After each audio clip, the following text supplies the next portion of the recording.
Muito bem, nesse bloco do nosso Economia e Desenvolvimento, estamos recebendo aqui o Dr. Gustavo Bernardi. Bernardi, obrigado pela tua presença aqui. Nós estamos gravando aqui na Quinta-feira Santa, né? Vai dar uma escapada na praia também? Vou, termino. Fazer umas reformas na Termino aqui e já vou me embora. Vai fazer umas reformas na casa. Vou me embora. É verdade. Vou comer bastante na praia. É, tem que aproveitar, né? Aliás, falando nisso, em Semana Santa, é impressionante. Olha aqui, ó, eu costumo ver em mercado, até pela minha função e tal, ver o preço do peixe. Da semana passada, eu estou falando da Semana Santa, da semana anterior para cá, subiu 50% a 60%. Quer dizer, é um absurdo, né? Eu vou no supermercado quase todo dia, sou eu que cozinho lá em casa, né? Então é engraçado, eles sobem um pouquinho antes, daí depois tu abre o jornal na Semana Santa, vê a promoção, que era o mesmo preço da semana anterior. Isso é uma baita de uma sacanagem. Aliás, no tempo de antigamente nós tínhamos a Sunab, lembra? Sim. A Sunab era rigorosa. A Sunab, tinha as tabelas da Sunab. Eu não quero que venha tabelamento, mas que venha um pouquinho mais de ponderação nessas coisas, de respeito ao público, né? Quer dizer, eles fazem isso aí de maneira aleatória, levantam lá para depois dizer que estão dando um desconto. Quer dizer... Hoje, inclusive, Silvio, para comprar peixe, hoje é um dia que o mercado público faz uma promoção enorme de peixe, né? Porque os caras vão chegando perto da Páscoa e querem desovar o que eles têm lá. Eu gosto muito de ir no mercado público. Tem que só que cuidar, né? Porque essas coisas de prazo de validade, então tem que, o acondicionamento do produto tem que ser muito bem... Mas ali há muita fiscalização no mercado público. O mercado público realmente existe, até porque é uma coisa localizada, né? Então ali tu pega, quantas bancas que vendem ali produtos do mar ali? Umas 4, 5 no máximo. Hoje está até do lado de fora. Lá de fora está aquela feira do peixe. Tem muita rotatividade, então ali realmente é um lugar saudável. Ali tem fiscais, inclusive, ali junto, né? Isso mesmo. Bom, Bernardo, vamos falar um pouquinho sobre fundo imobiliário. Bom, o que acontece com o fundo imobiliário, Silvio? Primeiro vamos explicar o que é o fundo imobiliário. Quando você não tem recurso suficiente ou é um investidor e não tem recurso suficiente para comprar um imóvel ou não quer ter a tribulação de ter que administrar um imóvel, você investe em fundos imobiliários. Fundos imobiliários são empresas, são instituições financeiras que montam fundos para comprar imóveis, para administrar imóveis, para construir imóveis, para lidar com títulos de certificado de recebíveis de imóveis. Então, o investimento em fundo imobiliário é uma forma de você, com poucos recursos, né, investir no mercado imobiliário. E você tem receitas decorrentes dos aluguéis, você tem receitas decorrentes da compra e venda desses títulos, e você tem também uma carteira dedicada a uma atividade específica, que é a atividade imobiliária. Então, qual é o questionamento que tem, Silvio, nessa época do ano em que a gente está falando de imposto de renda? As pessoas têm muita dificuldade de entender como elas declaram fundos de investimento imobiliário. Quando a gente tem um imóvel próprio e ganha um aluguel deste imóvel próprio, né, há uma tributação exclusiva sobre esse rendimento, que é 15% sobre o que você ganha de aluguel. Nos fundos imobiliários há uma vantagem.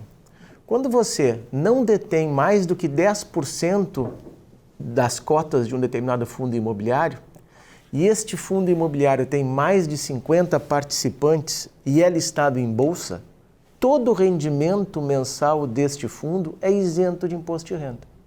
Então, é uma tremenda vantagem você investir em fundos imobiliários dedicados a rendimento de aluguel, porque aquilo que você vai receber desse rendimento de aluguel, ele é isento da tributação de imposto de renda, né? Então, essa é a primeira dica que você tem que entender. Quando você vai buscar um fundo imobiliário, entender qual é o rendimento que esse fundo produz, porque você pode ter uma isenção, 100% de isenção dos rendimentos decorrentes desse fundo imobiliário. Porém, quando você tem ganho de capital, ou seja, você comprou uma cota e vendeu ela mais cara, você paga um ganho de capital, um imposto sobre esse ganho de capital, que é 20%. Né? Então, essa é a grande diferença dos fundos imobiliários.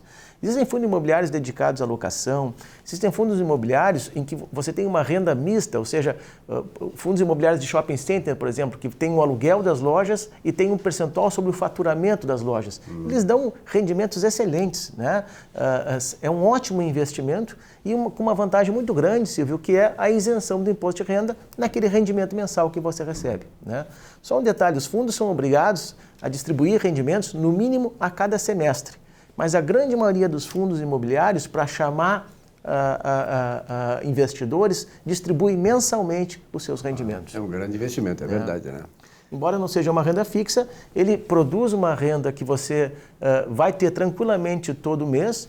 Você tem ainda um ganho que é a valorização daquele imóvel e você ainda ganha quando há uma transação, ou seja, quando aquele fundo vende um imóvel, constrói, enfim, é um excelente investimento, Silvio. Perfeito. Alguma coisa mais sobre o imposto de renda? Nós estamos no período agora até o fim de 31 de maio, 31 de maio, último dia do mês de maio, né?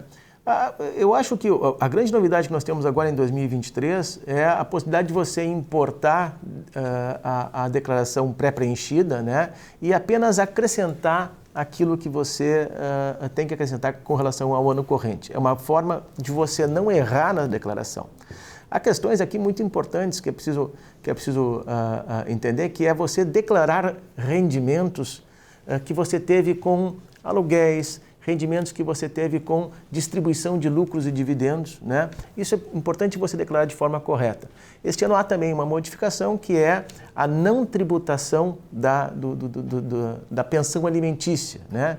Então você pode, a partir deste ano, começar a corrigir as declarações dos últimos 5 anos, né, para obter uma devolução daquele rendimento que foi pago, daquele imposto de renda que foi pago sobre as pensões alimentícias. Perfeito, bem esclarecido. É importante essas coisas, até porque nós estamos num período, né, de pessoas muitas vezes não têm aquele bom entendimento em relação aos seus ganhos e tal, e como vai operar isso do ponto de vista da relação com a Receita Federal.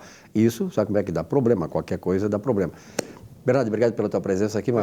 Bom final de semana e até semana que vem. Para a gente também uma feliz Páscoa. Da mesma forma. Um rápido intervalo, já voltamos com o nosso Economia e Desenvolvimento. Até já.